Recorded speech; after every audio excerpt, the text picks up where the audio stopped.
গ্রীষ্মকালীন খুব সুন্দর ফুল জবা ফুলের কালেকশান, কিন্তু এই জবা ফুলের কালেকশানকে পুরোপুরি নষ্ট করে দেয় এই মিলিবাগ। মিলিবাগ কিন্তু শুধু জবা ফুলেই না, বেগুন গাছেও খুব পরিমাণে দেখা দেয়। এই জিনিসটাকে কিন্তু দমন করা অতটা সহজ না, কিন্তু অত কঠিনও না। তোমরা যদি পরস্পর এটা অ্যাপ্লাই করতে থাকো তাহলে এর থেকে নিস্তার তোমরা পাবে। একদমই ঘরোয়াভাবে কিছু রেমেডি তোমাদের সাথে আজকে শেয়ার করব, যার ফলে একটাও জবা ফুল, একটাও গাছ কিন্তু নষ্ট হবে না। চলো তাহলে সঙ্গে থাকো, আর ভিডিওটা যদি ভালো লেগে থাকে তাহলে প্লিজ একটা সাবস্ক্রাইব করে দিও, তাহলে আমার ভিডিওর প্রত্যেকটা নোটিফিকেশান তোমাদের কাছে পৌঁছে যাবে।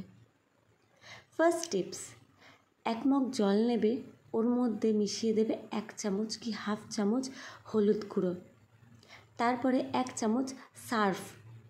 এই জিনিসটা কিন্তু খুব উপকার করবে, তোমরা মিলিয়ে নিও। তারপরে কিন্তু আর 1 চামচ তোমাকে দিতে হবে ভিনিগার। ভিনিগারটাও কিন্তু এই রোগ দমনের, এই পোকা দমনের খুব সুন্দর একটা কার্যকারী ওষুধ। এই তিনটেকে ভালো করে মিক্স করো, প্রতিটা গাছে ভালো করে স্প্রে করে দাও। যে ডালে একটু বেশি হয়েছে সেটা কেটে ফেলে দাও। Second tips, ন্যাপথলি। ন্যাপথলি কিন্তু কম বেশি সবার ঘরেই থাকে। এই ন্যাপথলি কিন্তু এই পোকা দমনের একটা সুন্দর উপায়। এই ন্যাপথলিকে গুঁড়ো করে ভালো করে হলুদ মিশিয়ে ভালো করে প্রত্যেকটা গাছের গোড়ায় দিয়ে দাও। দেখবে কদিন পরস্পর এইটা দিতে দিতে একটা সময় একটা মিলিবাগের উপদ্রব থাকবে না। যখন মিলিবাগগুলো আসে তখন এর সঙ্গী দিতে আর একজন উপস্থিত হয়, সেটা কে জানো? পিঁপড়ে। পিঁপড়েও কিন্তু এই মিলিবাগের সাথে সাথে চলে আসে, গাছের গোড়াটাকে পুরোপুরি খুঁড়ে নষ্ট করে দেয়। কিছুটা হলুদ গুঁড়ো মাটি খুঁড়ে চারিপাশটা দিয়ে মিশিয়ে রাখবে। দেখবে কোনো রকমের পোকামাকড়, পিঁপড়ে কোনো কিছুরই উপদ্রব হবে না, প্রতিটা গাছ খুব হেলদি থাকবে।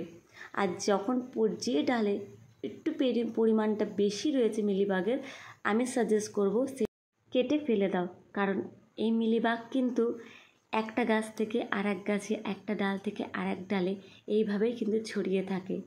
আর যদি পাশাপাশি টবের মধ্যে গাছ লাগানো থাকে তাহলে যে গাছে তোমার মিলিবাগটা হয়েছে সেটা অন্য গাছের থেকে একটু আলাদা করে রাখো, না হলে একটা গাছের জন্যও কিন্তু সব গাছগুলো নষ্ট হয়ে যাবে।